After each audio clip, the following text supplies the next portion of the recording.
color spectrum. Welcome to BootLogic, the channel that has nothing to do with boots and might have something to do with logic.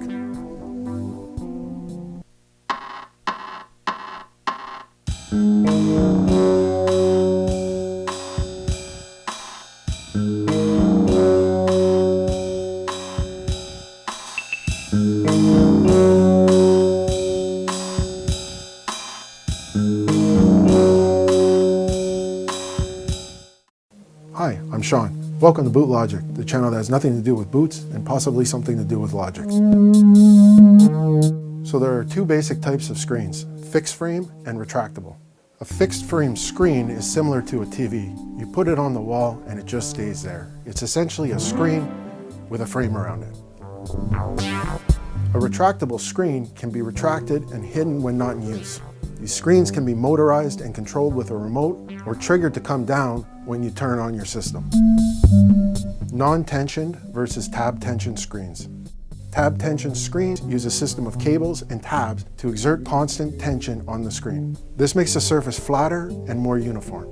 They are the highest performing types of retractable screens, coming closest to the quality of a good fixed frame screen. Your screen material will be chosen depending on your room conditions. There are three terms in which you should understand before choosing a screen. Aspect ratio. This refers to the height versus the width of the image. You really have two choices to decide here. You can do a 2:3:5:1 aspect ratio, or you can do a 16:9 aspect ratio. Most Hollywood movies are shot in 2:3:5:1, but not all of them. Doing a 16:9 aspect ratio on your projector screen has a lot of advantages.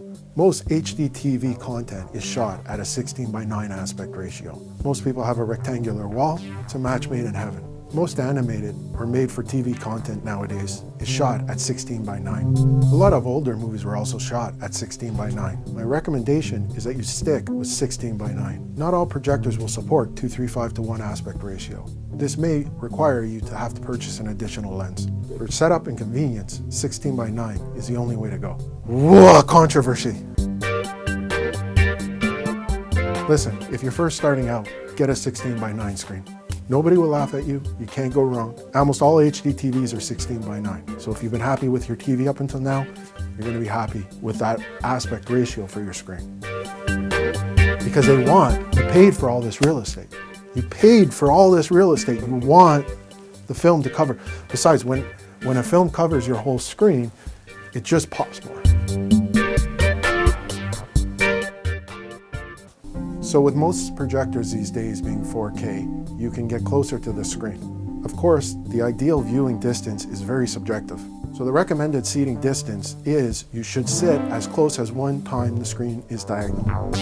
For example, if your screen is 125 inches, approximately 10 feet diagonal, your optimal seating distance should be around 10 feet away.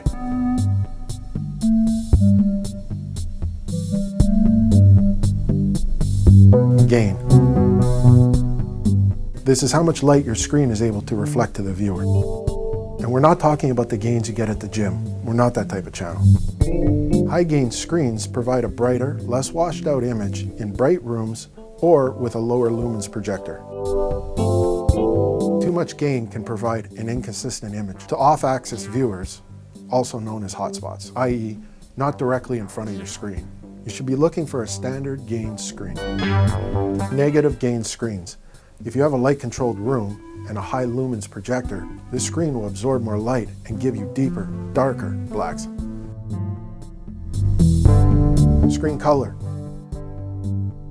There are two types of screen colors that you may want to consider: white or gray. White screens. White screens are pretty much the norm for light-controlled rooms. They are bright and they provide vivid colors. Gray screens. This can be a good option for non-light controlled rooms as they produce greater blacks and less contrast. But you should not be using a gray screen unless your projector has high lumens.